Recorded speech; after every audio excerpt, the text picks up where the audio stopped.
It doesn't matter. Okay, we got one over here.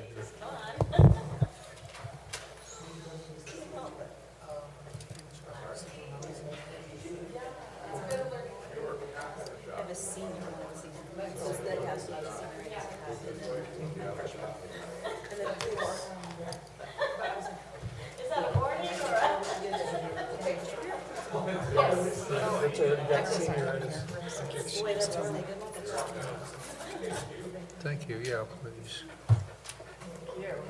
Yep, we'll just combine them.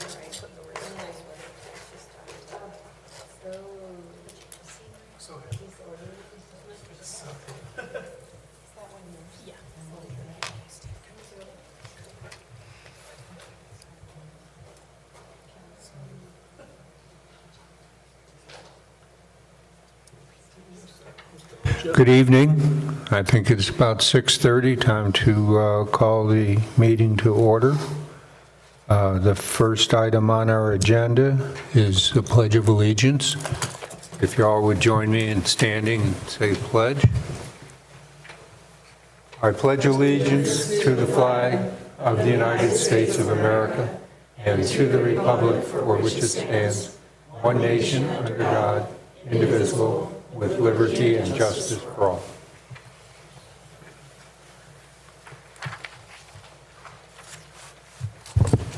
The next item on our agenda is election of the chair and vice chair.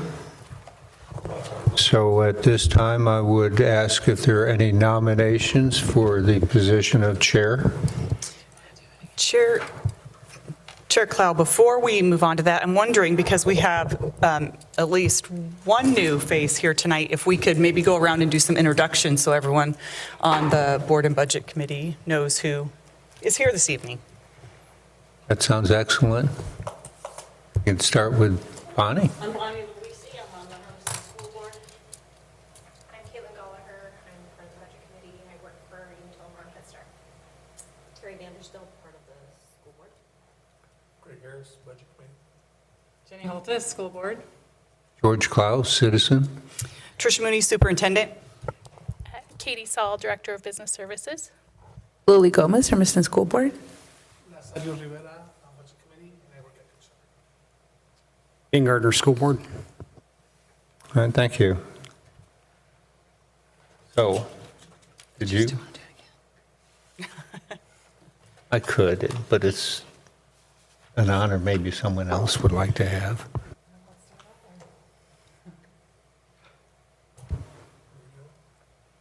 Don't everybody speak at once. I nominate George Cloud for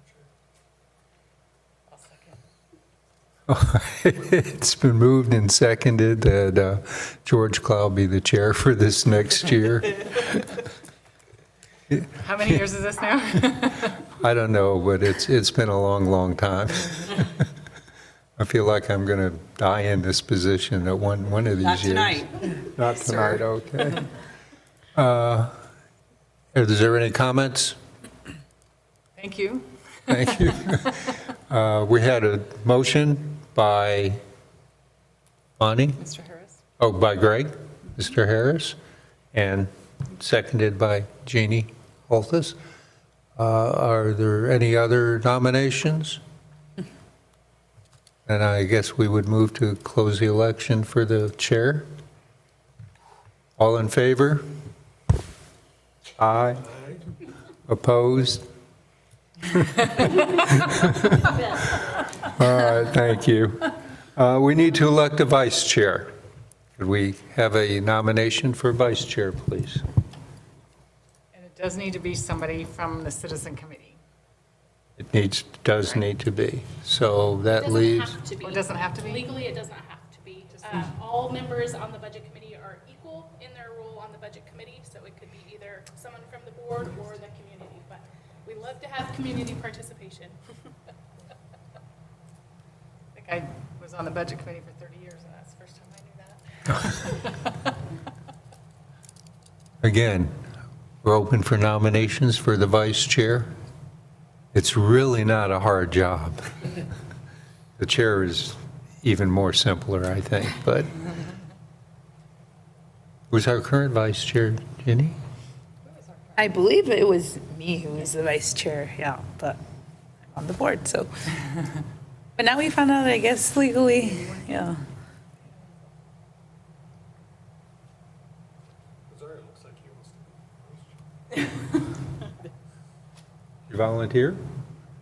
Yeah, it was- We have a nomination? And Bonnie seconded.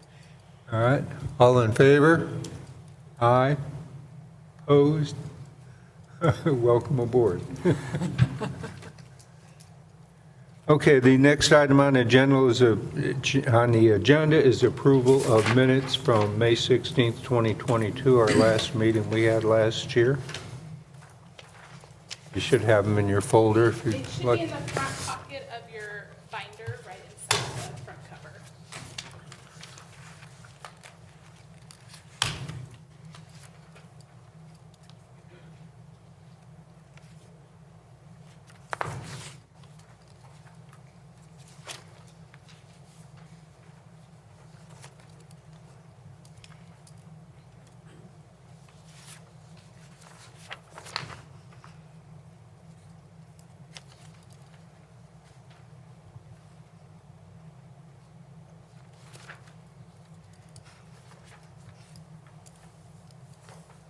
I move to accept the minutes of the May 16th, 2022 special meeting of the Budget Committee.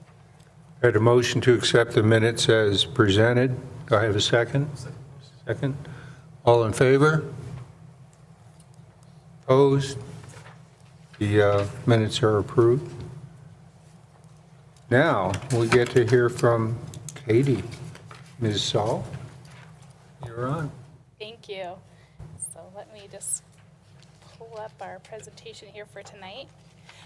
So before we get started, I just want to get everybody familiar with their binder.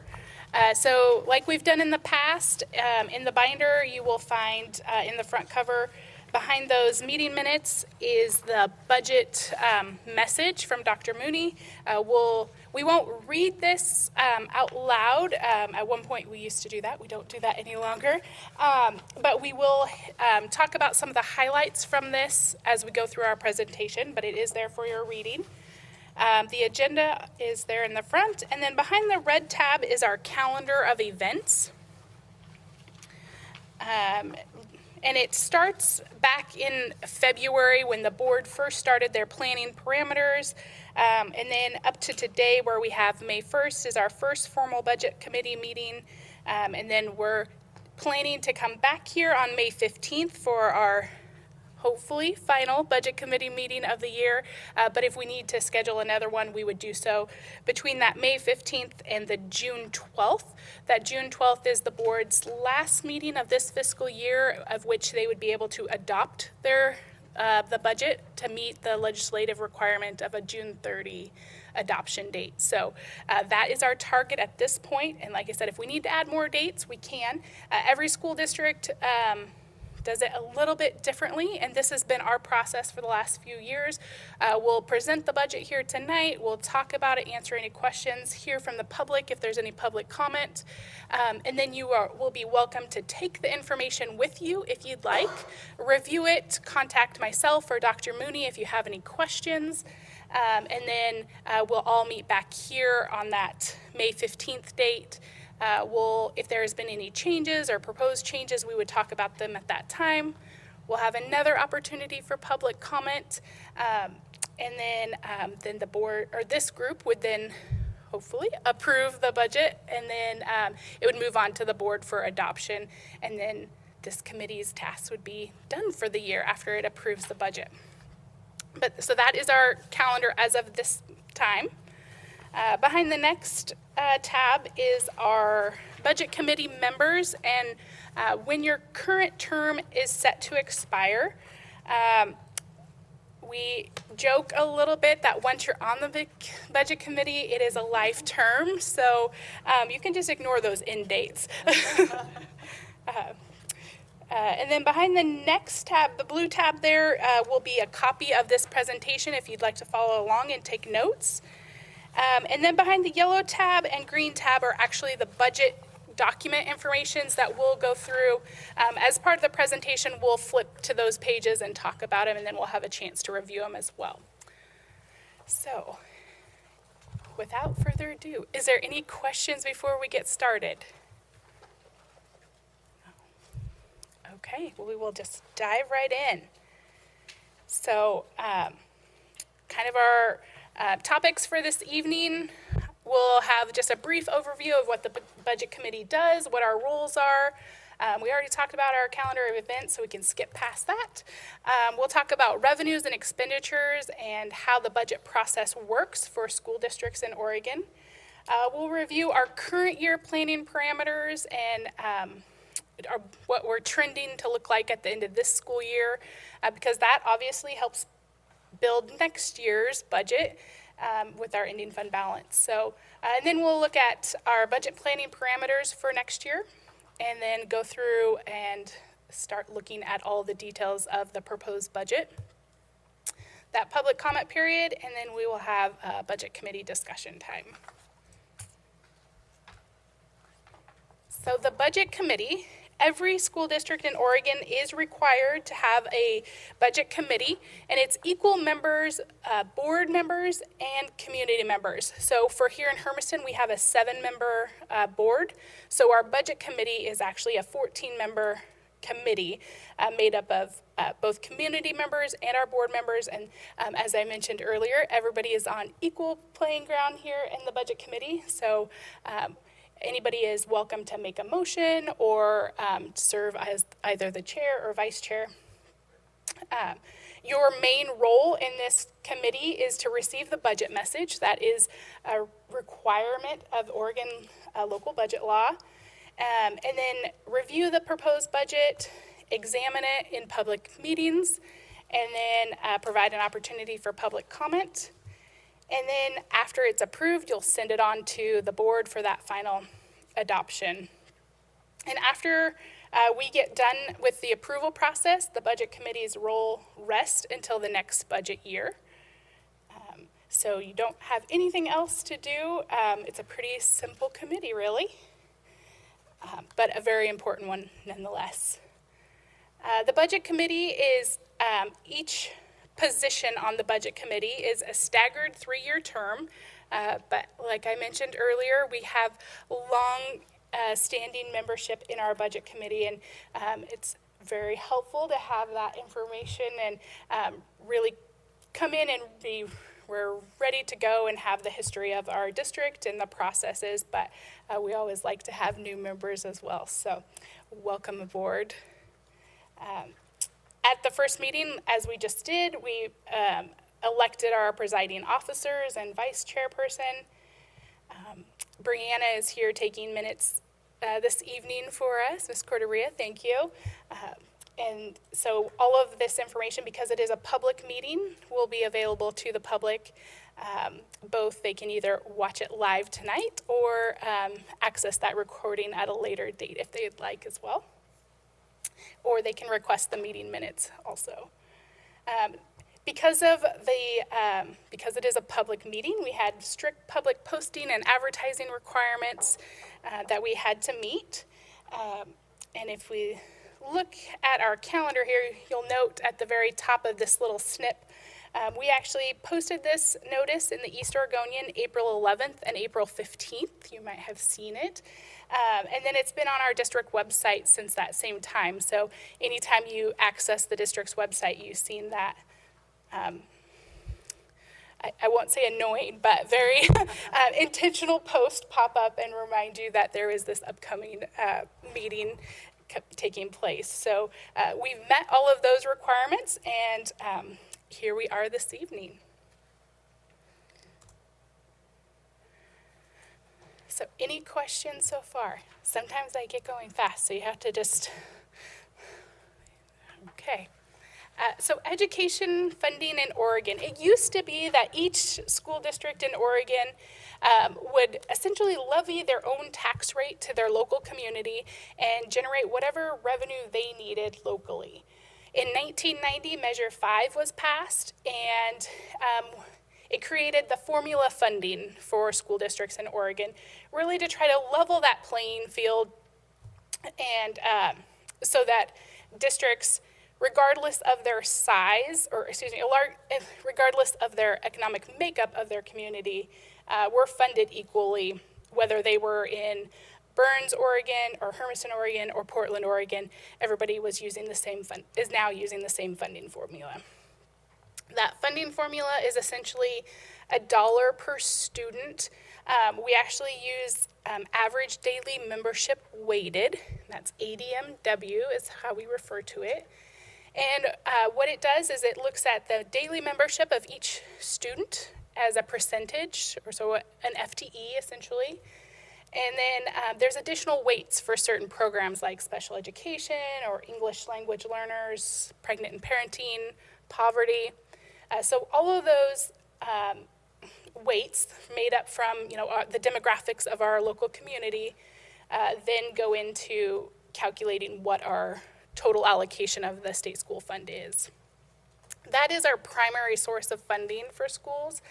There are some other options. Some districts utilize the local option levy. For Hermiston, we've looked into that multiple times. However, it's really not a great option for Hermiston, and it's not one that's needed right now either, but in the past it's been looked into, and it's very costly to our taxpayers, and we don't generate that much money with that local option due to compression. And compression is part of that crazy property tax of, as a homeowner or property owner, an individual only has to pay up to a certain amount for property taxes, or a certain levy amount. And because our community, the home values are very close to the real market value is very close to the assessed value in our area, so there's not a very large gap in that space to generate additional funds from a local option levy. As I noted, it's not something that we need right now, but it is an option, and some of our neighboring districts do utilize local option levies, so it's been brought up in the past of, well, couldn't we just do an option levy? And for us, it's really not a very financially beneficial option. Another funding source for school districts are the capital construction bonds, which we are very familiar with here locally. We have had great support from our community. Just drive around and you'll see our wonderful new buildings. Thank you, voters. But those are specific purpose capital project funds. So we couldn't pass a capital construction bond, and then use that to support our general fund. We couldn't pay teachers out of that. So while it is great and very important, it would not support our day-to-day activities. So. As we look at our total budget, this is the 22-23 adopted budget for all funds. You'll see that this current budget year, the general fund makes up about 30% of our total budget. However, that's a little bit deceiving because if you look here, this PERS debt service, this was a one-time budget allocation for a PERS bond obligation to help buy down our PERS obligation. And PERS is the public retirement system. Sorry, I use a lot of acronyms, so if you don't know any, just feel free to stop me. That one's pretty well known, but if there's others. And then we also have our construction bond at 18%. In a normal year, our construction bond would be very small, if any, and then the PERS bond would also be very small, under 10% of a typical budget. So this year, our general fund makes up about 30%, but you'll see going forward into next year, as we go back to normal PERS debt service and the construction bond is starting to wind down now, that pie slice for our general fund will start getting larger there again. If we look a little closer at the general fund revenue budget for the current year, you'll see that the state school fund makes up approximately 64% of our budget. However, the state school fund is not just the state school fund. The formula actually includes everything over through this yellow here. So the 65, so about 78% of our budget is from the state school fund formula. Local property tax, county school fund, and common school fund are what the state consider local property, or local revenue. We also have other local revenue as well, but it is outside of the formula. So an example of how the formula works, we have the state calculates essentially the maximum amount that the district is eligible for through the formula. And for the 22-23 school year, that amount is about $64.53 million. And then they subtract out the amount that we are estimating to receive locally. So for this year, about $11.97 million. So, and of course, this is very simplified, so local revenue plus that state school fund payment equals the total state school fund formula revenue of the $64.53 million. Now you're probably, I don't know if you noticed, but the $64.53 million doesn't match the $52.06 million. And that's because we operate on estimates. Every year we tell the Department of Education what we think our student populations are going to be. We tell them what we think our local revenue will be. And we operate on those estimates. And then they vary throughout the year. ODE releases additional estimates when they receive updated student enrollment information, if we need to update what we think our property tax is going to be. Anytime we have more information that we can provide to the state, if it's significant enough, they'll issue a new estimate. Sometimes we receive, it seems like, a new estimate every single month. And sometimes it's in our favor and sometimes it's not. So this year, we'll talk a little bit more about it later, but we're seeing some positive adjustments coming from the Department of Education for our state school fund. So that's why the number in that in the example didn't quite match what our budget was, because remember, budgets are estimates also. So we work with a lot of estimates and a lot of educated guesses. So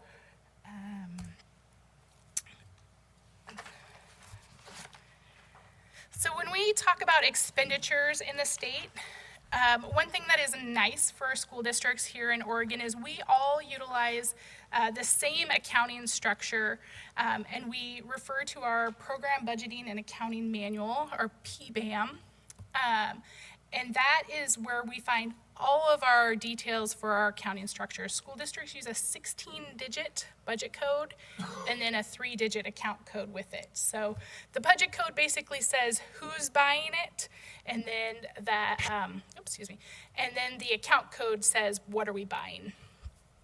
That state accounting manual is managed by a committee at the state level made up of members from the Department of Education, business managers, and professionals from the industry. And then, and really the intent of that is to make sure, one, that we're all utilizing the same accounting structure so that we can compare amongst districts.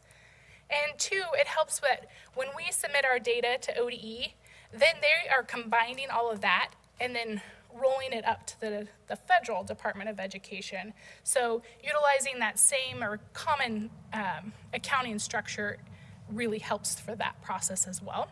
And it helps to ensure that we're all using the generally accepted accounting principles, or GAAP, and then also making sure that we're following the local, Oregon local budget law that dictates our budget process and how we are spending our funds and all of that stuff. Any questions so far? See, there's a reason I'm not a teacher, you guys. Okay, so our the current year general fund budget expenditures by object code. So again, remember that object code is our three-digit three-digit code that says that what are we buying. Our general fund, we spend about 74% of our general fund on salaries and benefits.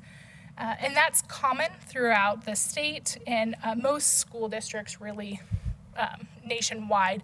The primary component of our budgets are the people in the positions in our district. So, so you'll see salaries and benefits, accounts payable, transfers to other funds. That's transfers to support programs such as our outdoor school program or our print shop here in the district. And then our reserves and ending fund balance as well there.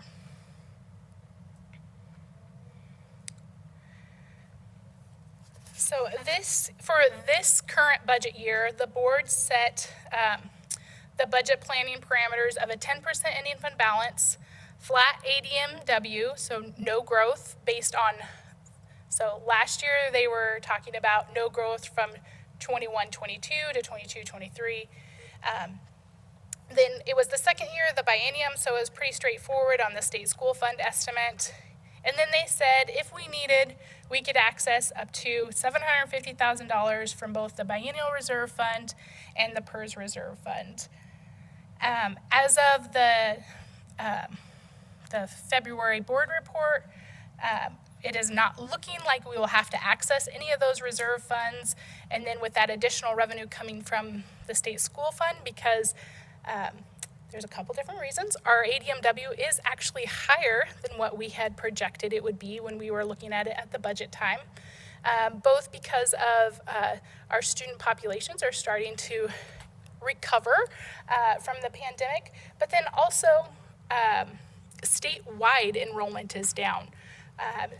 Statewide enrollment is down about 9,300 weights in the state school fund.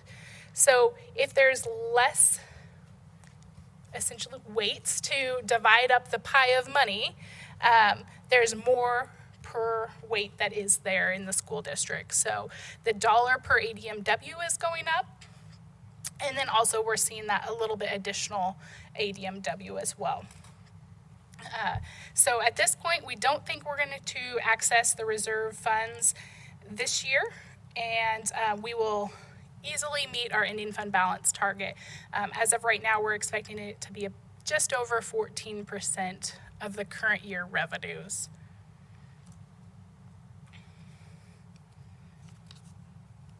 So once we get our money, you might be asking, well, how do you decide how much each building gets?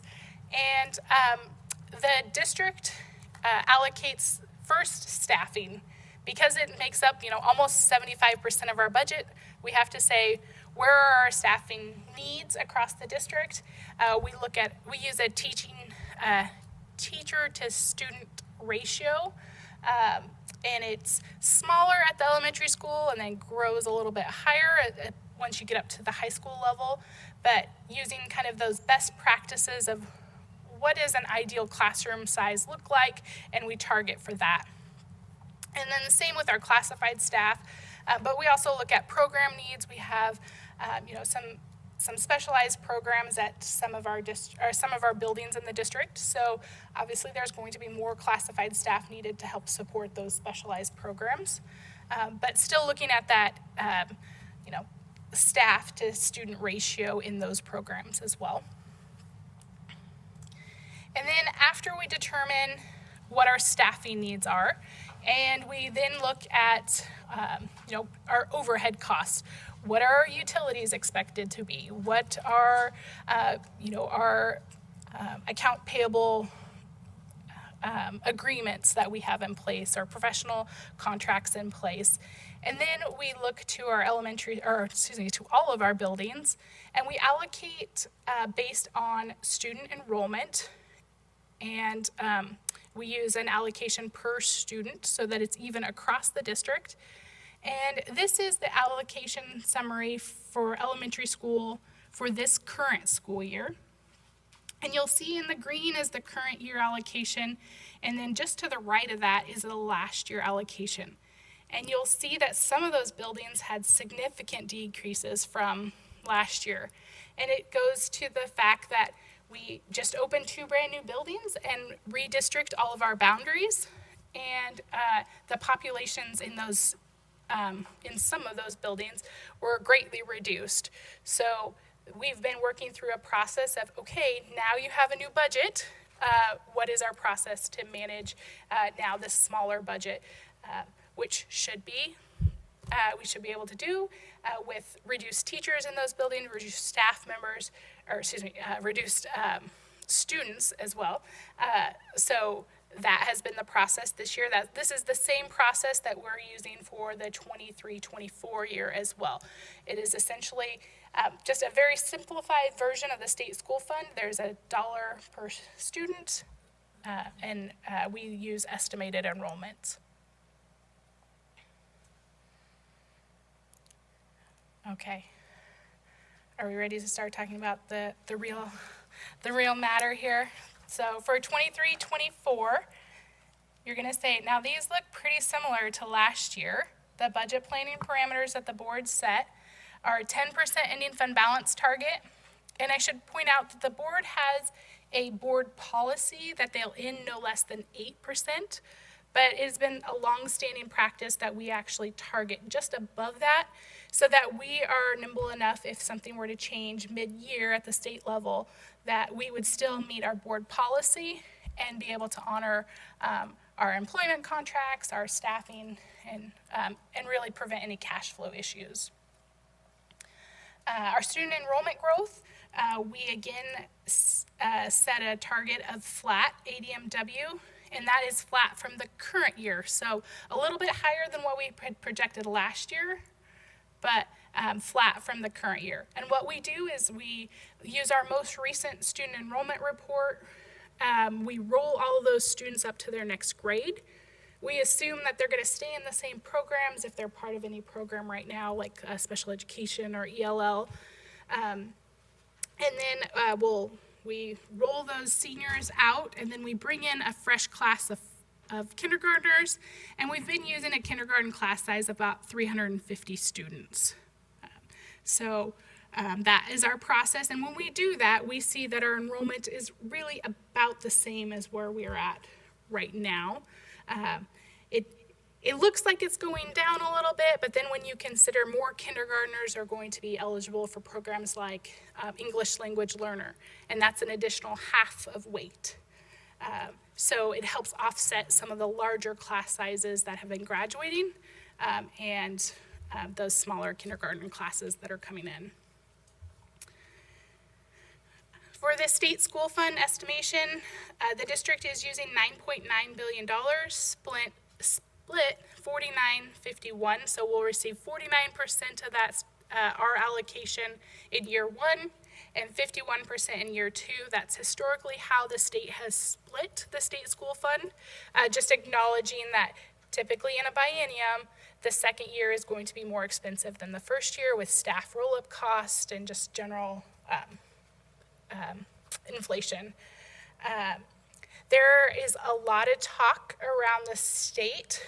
So 9.9 is the governor's proposed budget and the state Ways and Means Committee budget framework. And that is the number that ODE used to release our first estimate.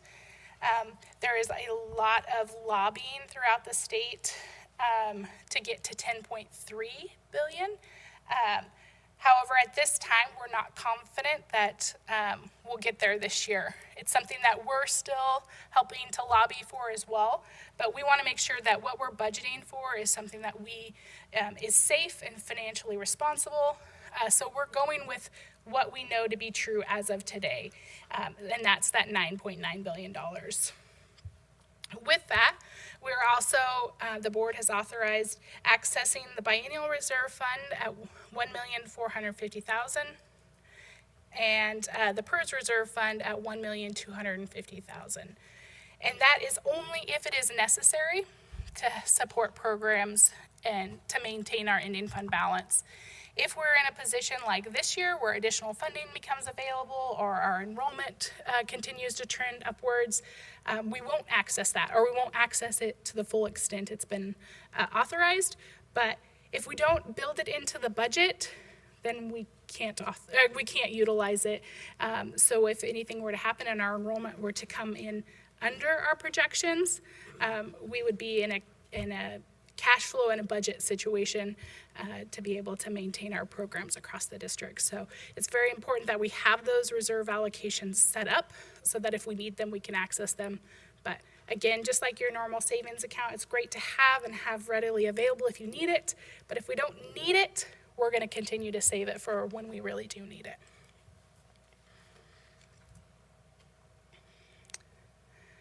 All right, so now is the time for the budget message. Are you sure, Dr. Marie, you don't want to read it out loud? Go for it. Oh. So you are welcome to read through the budget message. I'll just go through some highlights. Really, I'll just talk about the investment strategy, investing in a strategy, our investment highlights, and then our challenges for the upcoming year. Our highlights, obviously, we're continuing to support a full academic school year with full academic schedules for all of our students and extended learning opportunities where available. We're continuing to invest in student support, to support student health and well-being and increase student achievement. Welcome.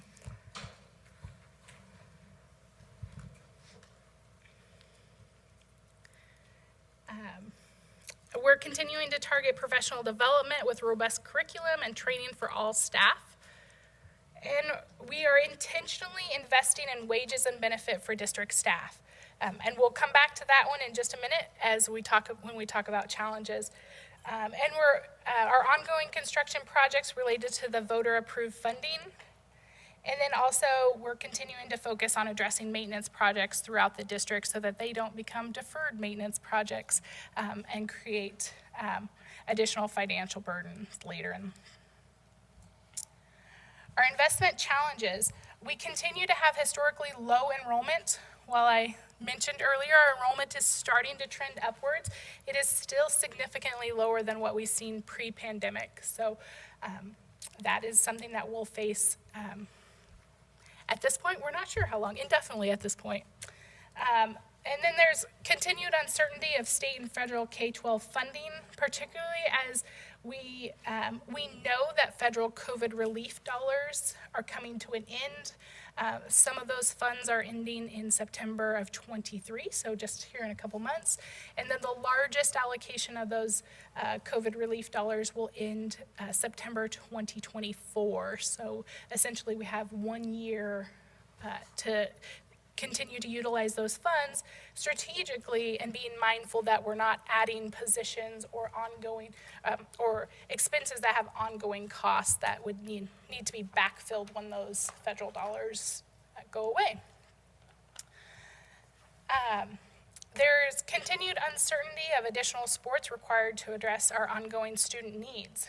We know that the effects from the pandemic are long-lasting, and we're still seeing every day new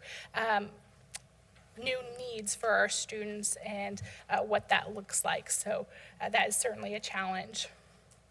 We continue to struggle to attract, hire, and retain qualified staff. That is one of the reasons that we intentionally invested in our staff district-wide to try to mitigate that challenge. And then obviously using our reserves is great. We're thankful we have reserves. It has saved us multiple times in the past, and we expect it'll do the same in the future. But as we use those one-time reserves, it is one time, so we need to have a plan of once we use them, what will we do to either refill those reserves or lobby to the state to increase the state school fund to offset that.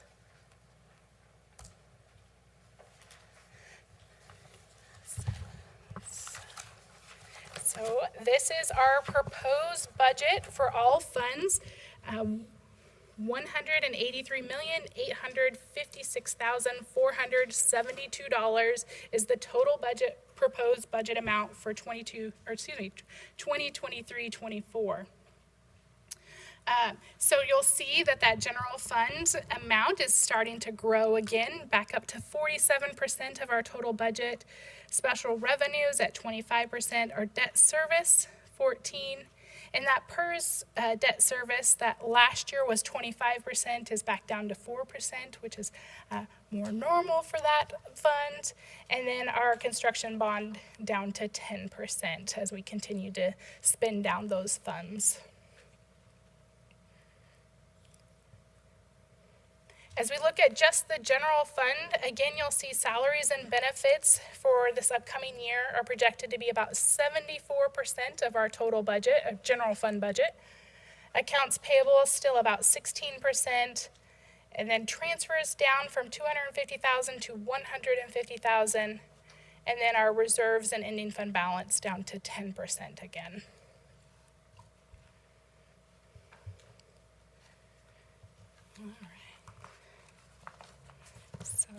Behind the yellow tab in your notebook, we will actually start going through the actual budget items. So right behind the yellow tab are the fund titles and descriptions so that you can see which each fund the district utilizes, and then the name of the fund, and then just a brief description of what those funds can be used for or what the intention of those funds are.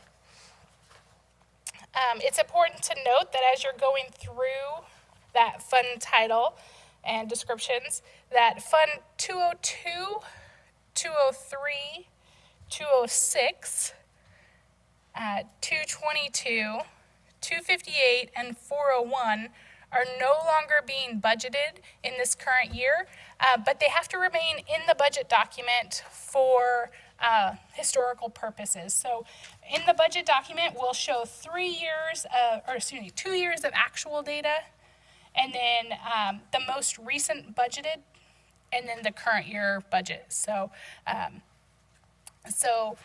fund remains in the budget document for 2 additional years after we're no longer budgeting in it. So,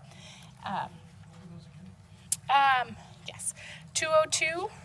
Sorry. Well, and I actually marked them out in red on the next pages, so that might be easier. But 202, 203, 206, 222, 258, and 401.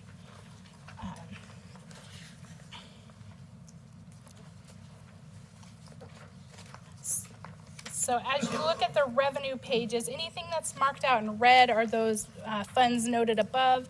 And it's anything from, like Fund 202 was the first round of ESSER money, or that federal COVID relief money that we received. So it had a very short window of opportunity. The district accessed all those funds within the allowable timeline. But again, it's just staying there for historical purposes. The same with Fund 203, that's the Comprehensive Distance Learning Grant. That was a state grant, but again, limited purpose. Fund 206 is the Farm to School grant. We have had that historically. It kind of comes and goes. We've decided to take it out of the budget at this time if we do receive those funds next year because it's a special purpose or limited purpose grant. We would just bring it to the board if it's needed. Those Farm to School grants are very difficult for our district to utilize because we do partner with Chartwells, and part of our contract with Chartwells is they cover the food cost. So we pay them a per meal charge, and included in that is the meal, the food. So what ends up happening is when we try to do a Farm to School grant, we purchase the food with the grant money, but then Chartwells has to credit us back. So then we end up essentially double dipping on some of those funds, which sounds great, but because food service is a federal grant, there's a lot of requirements that go along with it. So at this point, we're not thinking we're going to take any additional Farm to School grant at this time, but that may change depending on what guidance we get from ODE. Those funds need to be used during the school year, or can they be used in the summer for programs? they can be used during the summer so long it is part of the meal service program. Because we operate the Seamless Summer program, which is essentially just an extension of our regular meal service program. So they could be, yes. But again, we still partner with Chartwells, so we still run into this, them crediting us back for money that we spent, and it makes it very challenging. Highlighted in green are funds that were added mid-year. So, for example, Fund 211 and 212, the ESSER Jumpstart Kindergarten and IDEA Equipment and Supply grants. Those were grants that we were notified after the board adopted their budget, but, before today.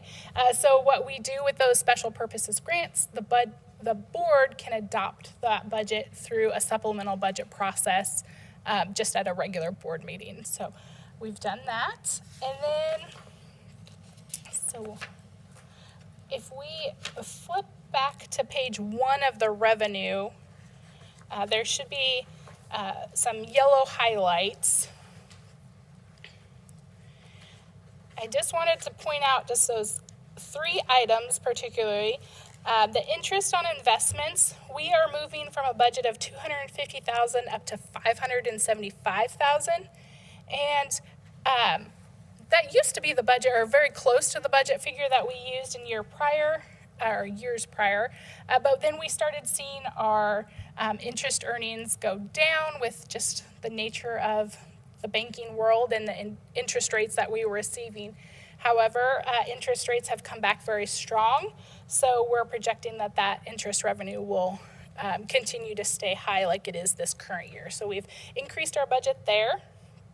And the same is true with the fees charged to grants. So essentially that is it is called indirect charge, but it's basically our overhead charge to our grants. So each grant has an allowable, or not, many of the federal grants have an allowable indirect charge that the district can utilize to charge to the grant, and then the funds come to the general fund to help support the operations of the district, to essentially pay the lights and pay for the administration of the grant itself.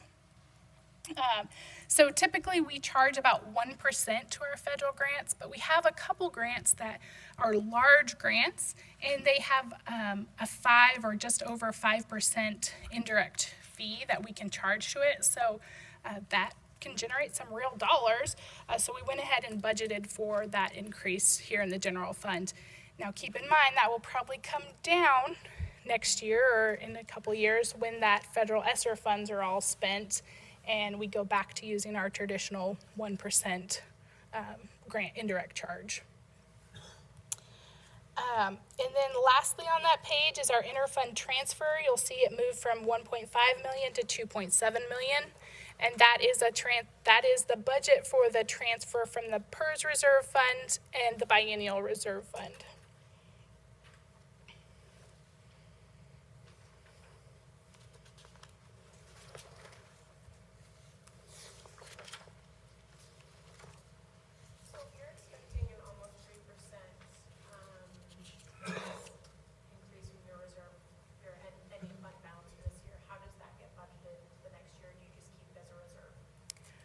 No, it is built into this, yep.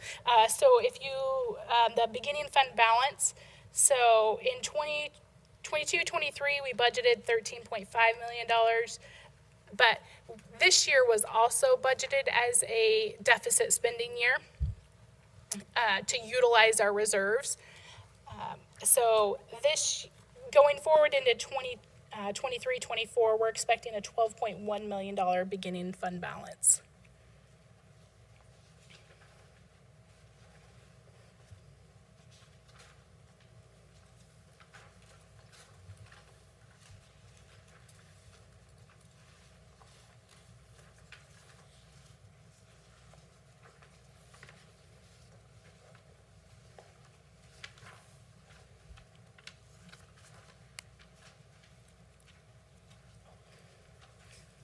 I forgot to mention, On the fund description, title and description, there are some funds that are listed, like Fund 216/217 with an asterisk.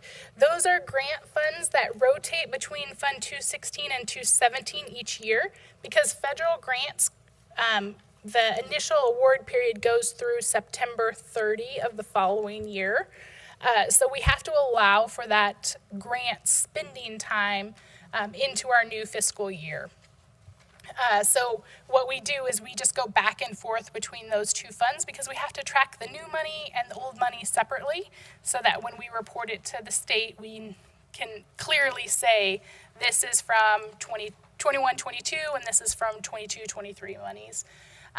So you'll see that. And when you're looking at both the revenue and expense budgets, it'll look like, wow, the budget for Title III in 216 is going way up, but the budget for Fund 217 for Title III is going way down. And that's because we're trying to utilize the funds as much as possible in that first year. And then we have what's called a carryover into the second year through that September 30 end date of the grant. Is that the same case with Fund 222 and 223? Yes, and those are grants we actually don't receive anymore. So this will be the last year they're on our budget documents, but yes, that's exactly true. That federal fund at rural and low-income schools. Yes, So that's a federal fund, so it was that, it's a federal fund. rural towns, I guess, what was the? I don't know what the specific guidelines are for it. I know that those grant funds continue to be reduced, so the requirements to be eligible for them continue to get more strict so that districts can actually receive a beneficial dollar amount. It is, I don't know if you... Well, and part of the rural, so it's the definition they use of rural and has to do with basically how far you are from other things. So while we would say we're a rural community, it doesn't meet their guidelines for rural because of how close we are to other communities around us.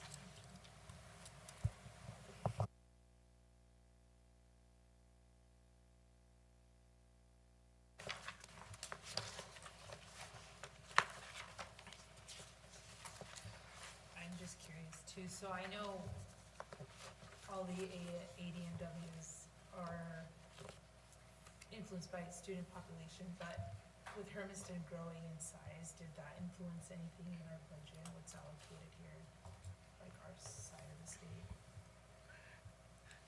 Go for it. So our students, so there are two pieces. In each month at the regular board meeting, I share the enrollment report with the board.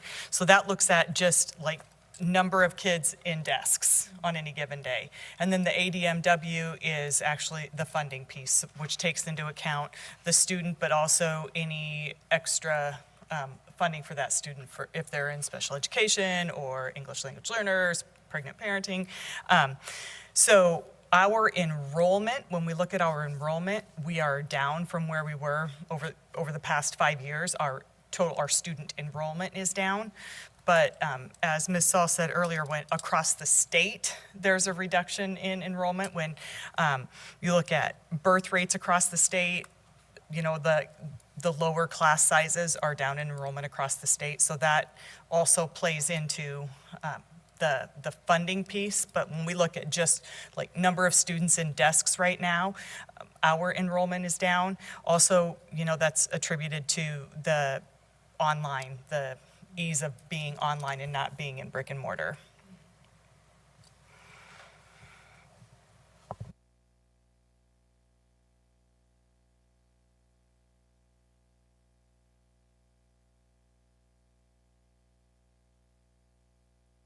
Any other questions about revenue? Are we ready to move into expenditures, or do we want more time to look through the revenue piece?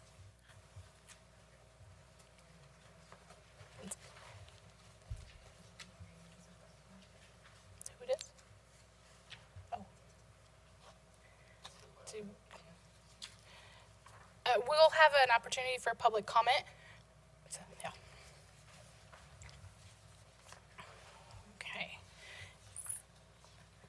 So if we're ready, we'll move into the expenditure tab behind the green tab. And in much of the same fashion, I went through and highlighted some of the areas that have big changes or big shifts from the current year to next year. And generally speaking, most of the reductions are due to reallocating expenditures from the general fund to the student investment account.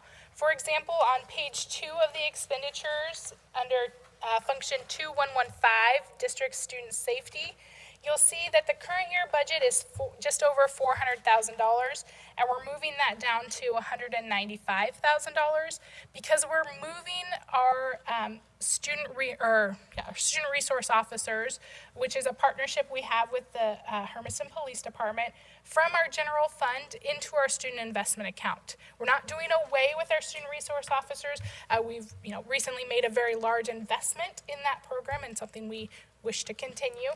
But what we found with our student investment dollars, they are a limited duration grant, and we had all these really great projects that we were going to do. And we did most of them, or have been working towards doing those doing those activities. But as the grant year ends, then we're either faced with we have to give those funds back if we haven't been able to finish a project, or maybe the project came in under our budget, or we have to rewrite our budget plan and try to use those funds differently right at the last minute. So what our thought is going forward is we're going to put items in there that we know the district is going to utilize. We know that we are going to pay the city of Hermiston for those positions. So we'll be better able to use those grant funds in a more timely basis rather than getting to the mid-year of the grant and realizing we're not going to be able to finish the big project that we had hoped to do. So just making shifts in how we're utilizing those special purpose investment funds, which something different between the student investment account and other grants that the district typically uses is essentially the student investment account is essentially just an extension of the general fund. Our typical supplant rules don't apply to the student investment account, so we can move expenditures from the general fund to the investment account and back if we need to. We're hoping not to do that too much, but again, it's a learning process of how do we utilize these funds and make the most of both our general fund and those grant funds in the year that they're available.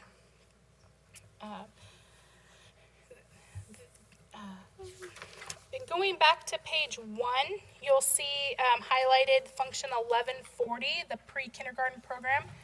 The district is making a significant investment into pre-kindergarten opportunities through the partnership with Head Start, located on the Standard Avenue, or at the Standard Avenue buildings. Excuse me. One thing to note, though, it's not a $200,000 one-year investment in that program. We currently have a program with Head Start that was paid for with Title I funding and general funds. But going forward next year, we're pulling all of that into the general fund so that those Title I funds can be focused at our building level. Because again, Title I continues to be reduced at the federal level. So we want to make the most of those dollars, really impacting our students where possible. So that looks like a very large one-time investment, but it's really a shifting of the budget from other places. On page 2, function 2152, speech pathology services. It again looks like a very large investment, a one-year investment, and it is essentially the addition of an additional FTE for this special education speech program. But that was a mid-year addition, and actually, when we budgeted last year, it was something we had taken out of the budget because we didn't think we would be able to hire somebody.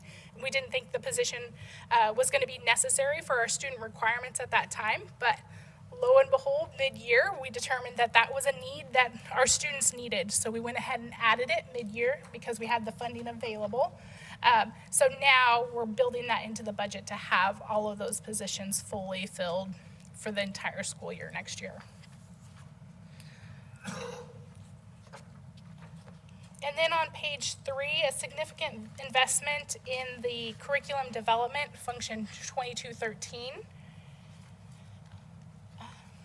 As our district goes through the required adoption processes for curriculum and materials, we want to make sure that we have equity across our district and that our districts are, or buildings, excuse me, are utilizing the material in the same manner, whether we're at Loma Vista or Highland Hills, regardless of where the students are, they're all being taught in the same way. So we're utilizing curriculum implementation teams, currently working on language arts. The math adoption is upcoming, so I assume there's going to be some work there as well. And then in function 2230, there was an FTE that was reallocated to the student investment account as well. The first year of the student investment account, we had to budget.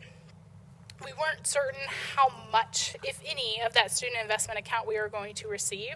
So we budgeted positions in the general fund and in the student investment account. And then the next year we cleaned up most of those. Somehow this one slipped through and was still budgeted in both places. So this year we're correcting that.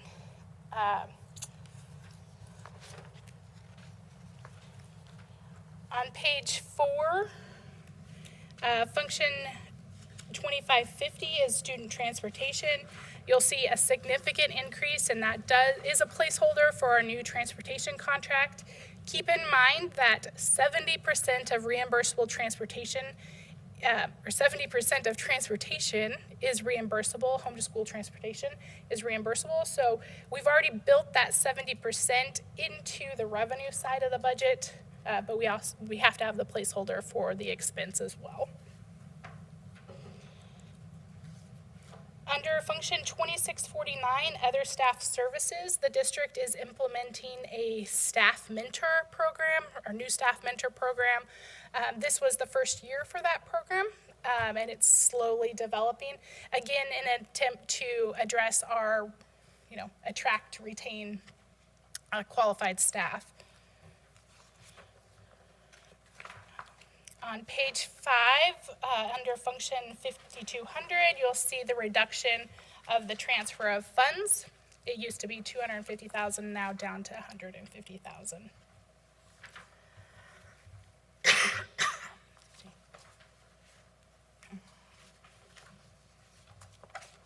Any that are marked with red are the ones that are just not being budgeted this year because of the funds aren't available.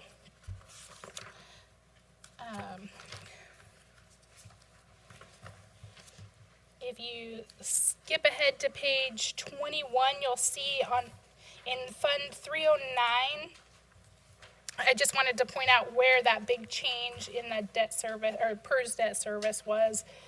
We had the one-time lump sum payment that is the budget for when we were paying PERS, the money that we had received from our bond obligation.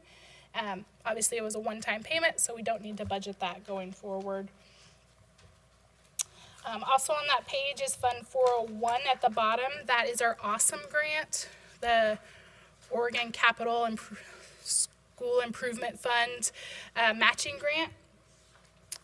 We've accessed all of those dollars through the construction and completion of Loma Vista Elementary School. So that was just over $6 million that we were able to access state funding for that project. But obviously that's complete now, so we're not going to access any additional funding there.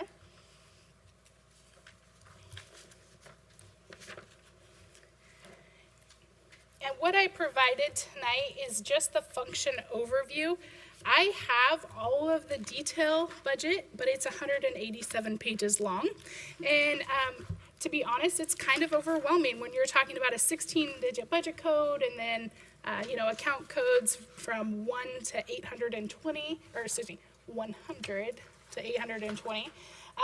It can be a little bit overwhelming, but I do have that detail. If you have any questions or if you would like to see it, I'm happy to share it with you. But I didn't think it was worth printing all 20 copies of 187 pages just to overwhelm everybody. So it is here if you have questions.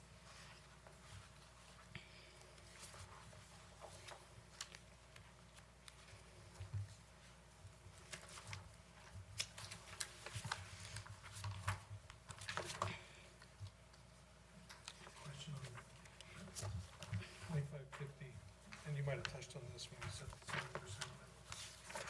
What's the driver there, almost 2x, year over year in expenses? So we are entering a new contract with a new provider. So we're moving from Mid-Columbia Bus to First Student. And then First Student is offering a significant wage increase to drivers. Even just the starting wage is significantly higher. So just the contract cost. Trying to find the reimbursement for that in the revenue. Is it? It is part of the state school fund. It's part of the formula and the actual state school fund budget line item. Also, what does a restrictive programs, 1220, and then less restrictive, and then later there's another, what does that term mean? Yes. So that is part of the special education program. Restrictive program is defined as being spending over half the day in a specialized program. And then the less restrictive is obviously if they spend less than half the day in the general education setting.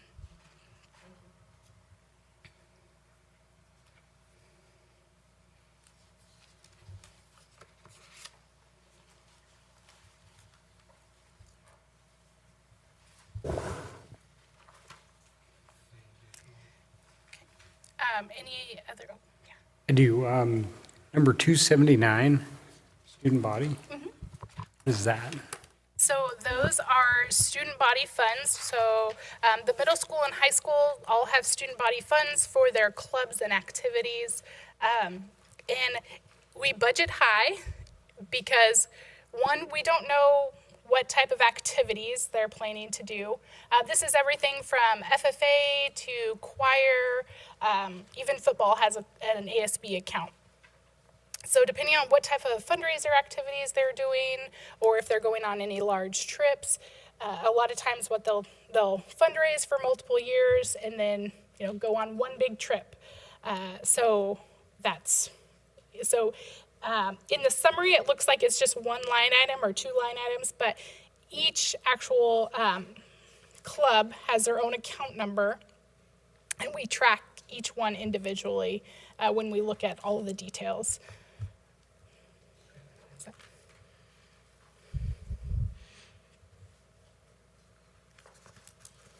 You mentioned earlier in the comment about easier access to online. And I remember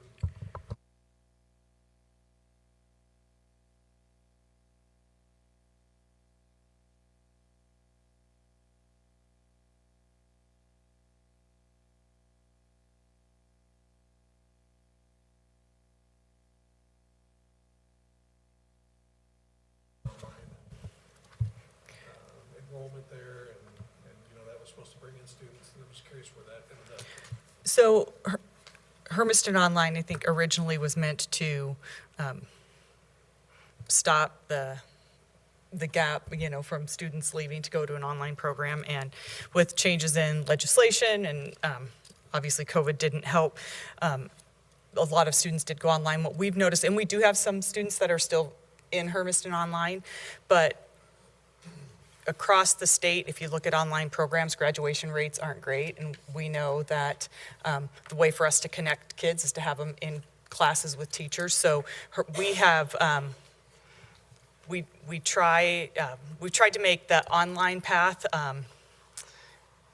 not a desirable path of the easiest path to not do as much, right? Because we want our kids to stay with us and be connected in the school. So we do still have kids doing Hermiston Online. We have students that maybe take a class here or there in Hermiston Online.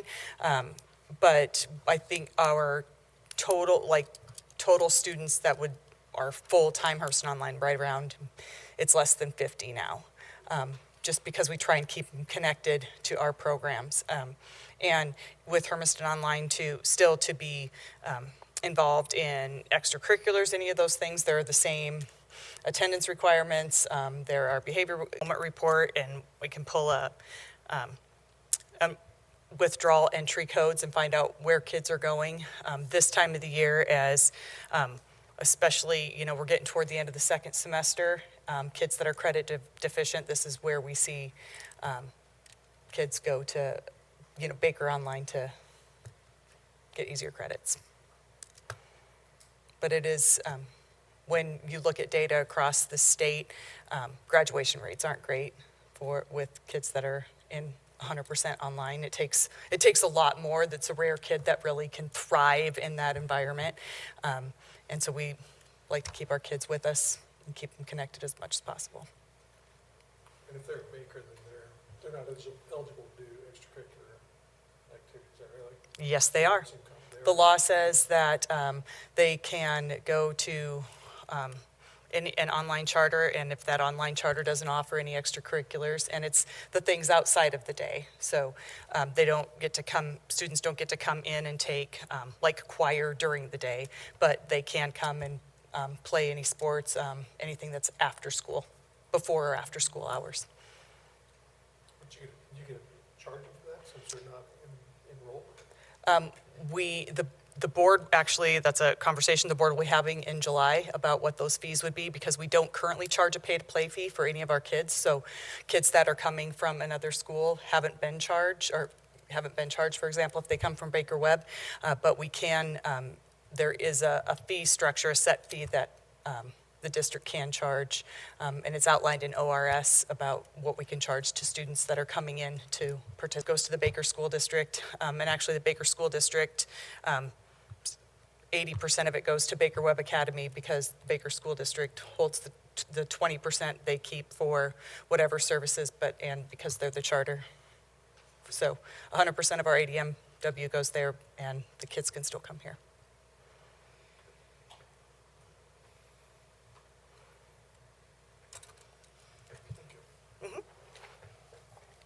Any more comments or questions? Fund 258, looks like it was a one-time budget thing, staff retention and recruitment. Yes. Just went away. Yes, so it was a one-time state grant for staff retention to develop a plan to address our ongoing staffing issues, but very hard to address ongoing staffing issues with the one-time funding allocation, which is common with the state. But yes, so we had those funds. We've spent them all this year already and do not expect to see any in the near future.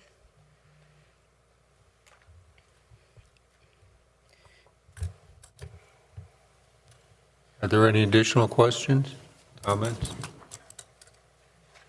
Thank you, Katie. All right, so at this time, we have a public comment period, and I'm supposed to read this? All right. The Hermiston School District accepts public comments virtually, in writing, and in person. Members of the public wishing to address the board virtually submitted written statements or requests by 4 p.m. prior to this meeting. Ms. Cortabria, were there any? No, we did not receive any requests. Thank you. Okay. Those wishing to address the board in person should stand to be recognized, then move forward to the microphone at the center table. Is there anyone here tonight who would like to comment on the 2023-2024 proposed budget?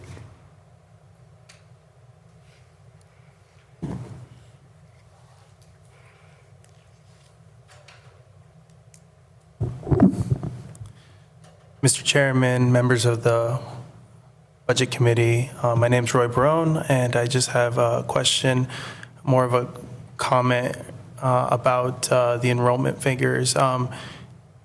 Does that enrollment figure also, I guess, does that reflect the students that are 10-day dropped? In other words, we do have quite a bit of students that unfortunately are dropped because they don't show up to school for 10 days in a row. And so is the figure of enrollment including the students that are dropped, or is that not included?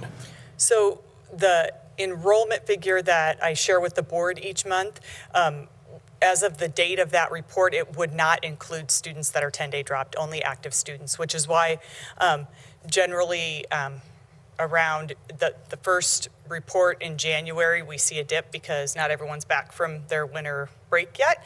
And we have families that will notify the school prior to, we're going to be gone for 3 weeks. And by law, we have to, even if we know that student is coming back, once they haven't been in school for 10 days, on the 11th day, we're required to drop them.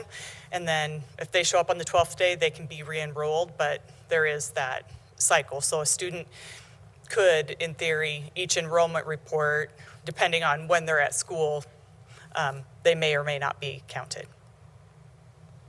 Thank you, Superintendent Mooney. And Mr. Chairman, if I could ask a follow-up? May I ask a follow-up question?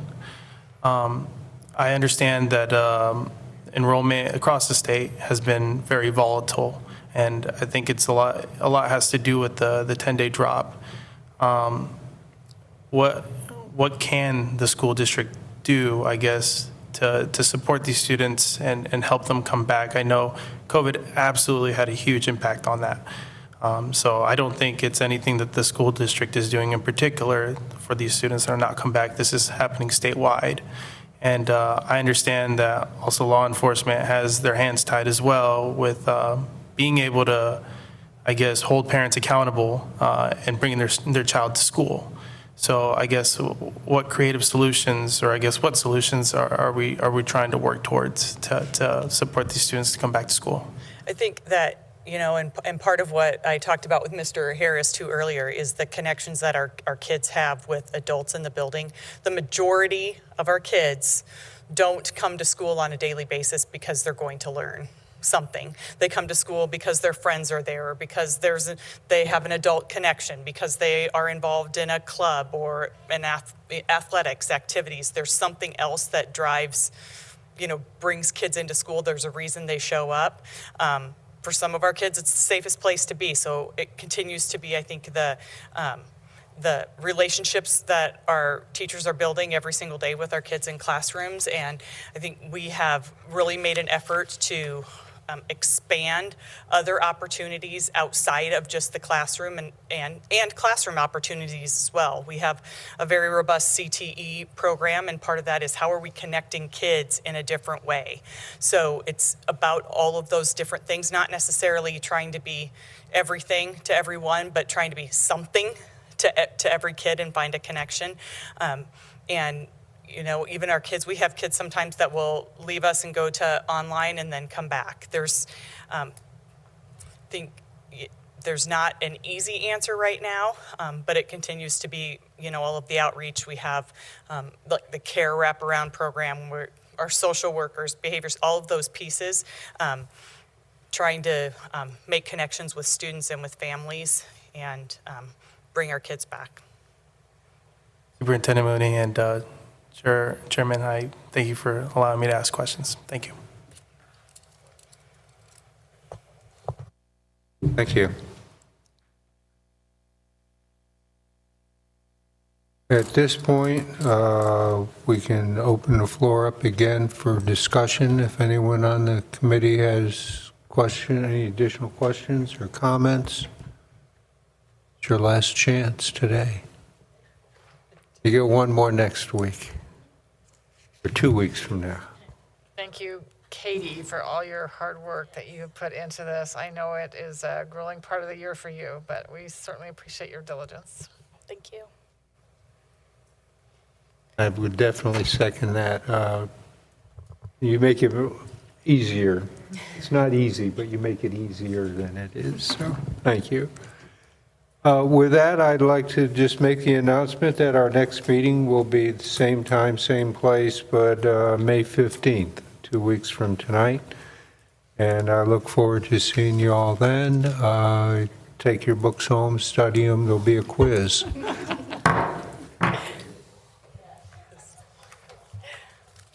the numbers. That's right. Yes, you are welcome to take your book, but if you'd rather not, you can also